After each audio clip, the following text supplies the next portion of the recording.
Olá, meu amigo, olá, minha amiga, tudo jóia? Vamos dar alguns exemplos no cotidiano do empuxo, tá certo? Espero que realmente você tenha estudado, porque aí você vai entender perfeitamente todos os exemplos que nós vamos abordar nessa aula, tá bom? Então dá uma olhada lá na nossa telinha. Temos nesse primeiro exemplo aí um iceberg, tá certo? A gente percebe que esse iceberg, ele está flutuando, tá certo? Daí existe um equilíbrio entre a força de empuxo e a força-peso desse iceberg, mas ele está flutuando não com 100% dentro, e sim com uma partezinha dele fora. A gente vê que fora d'água, aí eu escrevi, ó, a gente tem 10% desse iceberg está fora da água. E 90% dele fica escondido dentro do oceano, fica submerso, tá certo? Então, quando a gente enxerga esses icebergs, às vezes até muito grandes, tá certo? Imagine que só 10% dele está fora, tem ainda 90% dele dentro. Por que isso daí? Porque a densidade do gelo é 90% da densidade da água. Então ele fica 90% dentro. Se a densidade do gelo fosse 100% da densidade da água, ou seja, fosse igual à densidade da água, ele ficaria 100% dentro da água. Tá certo? Então você pode até criar essa relação. Eu escrevi aqui, ó, se a densidade do gelo fosse maior do que a da água, obviamente ele iria o quê? Afundar. Mas isso não ocorre. O gelo tem densidade menor. Cara, o próprio gelo, quando a gente coloca dentro de um suco de laranja, por exemplo, ou dentro da água, a gente percebe que uma pedrinha idêntica de gelo, ela não flutua com a mesma parte submersa ou com a mesma parte emersa fora. Por quê? Porque o suco e a água têm densidades diferentes. E a densidade do fluido influencia no empuxo. Tá certo? Beleza. Outro exemplo. Um submarino, por exemplo. O submarino, ele emerge ou submerge mudando a sua densidade. Imagine nessa primeira situação que ele está com uma parte submersa, imersa e uma parte fora. Tranquilo, empuxo igual ao peso. O que é que ele faz para afundar? Ele absorve, ele recebe, ele abre umas comportas para que entre água, tá certo?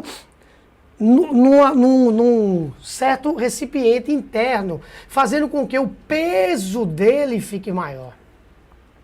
O peso dele ficando maior para o mesmo volume significa um acréscimo de massa. Um acréscimo de massa significa um aumento na densidade dele, fazendo com que ele afunde, tá certo? E para ele aflorar, para ele subir, ele expulsa essa água. Ele expulsando essa água, tá certo? Ele fica menos denso que a água agora, tá bom? Porque ele ficará com a massa menor, consequentemente a densidade menor, enfim, para o mesmo volume. Daí ele tende a subir e retornar àquela situação anterior, tá bom? Então veja como esse jogo de densidade é extremamente importante, porque influencia demais no empuxo. Outro exemplo, um navio, um barco, tá certo? Primeiramente, anota aí. O empuxo, ele sempre é aplicado no centro de gravidade da parte submersa do corpo. O empuxo não é aplicado no centro de gravidade do corpo, só se o corpo estiver 100% submerso, óbvio. Tá? Mas, via de regra, o empuxo é aplicado no centro de gravidade da parte submersa. Isso é bom que fique claro, tá certo? Então, eu coloquei uma situação de estabilidade desse navio. Por quê, César? Porque, vê só, a gente tem o centro de empuxo e o centro de gravidade. E se você olhar direitinho aqui, deixa eu tentar colocar uma cor interessante aqui para tu. Azul. Aliás, deixa eu puxar uma linhazinha aqui, eu acho que vai ficar mais claro para você. Vamos imaginar que existe uma alavancazinha aqui assim, ó. Um binário, quase que um binário nessa situação, tá? Até diria que sim, tá certo? Vamos considerar que esse corpo está em equilíbrio mesmo, tá? Então, temos um binário aí. Quando esse navio do lado esquerdo, ele pende para o lado esquerdo, veja que existe um torque, tá? Desse binário que tende a retorná-lo a essa posição. Esse binário tende a retornar esse corpo a essa posição. Tranquilo? Do mesmo jeito aqui, ó, esse binário tende a retorná-lo a essa posição.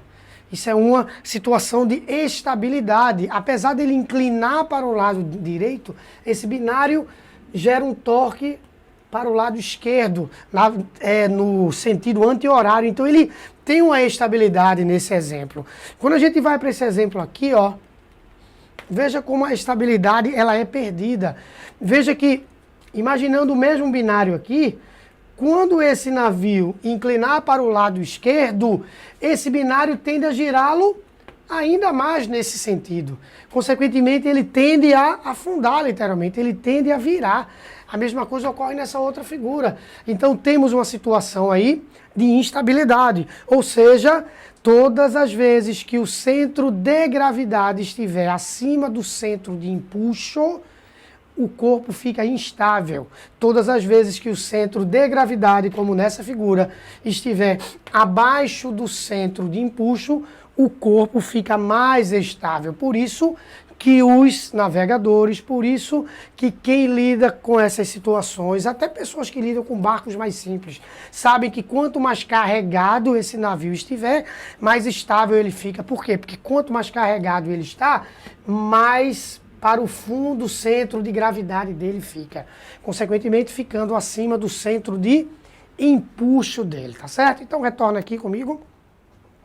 Acho que com esses 3 ou 4 exemplos, deu para que você criasse uma ideia um pouco melhor sobre empuxo, tá certo? Na próxima aula, a gente vai resolver alguns exercícios para, enfim, fecharmos todo o conceito do princípio de Arquimedes, tá bom? Então, assista a próxima aula. Tchau, tchau. Um abração.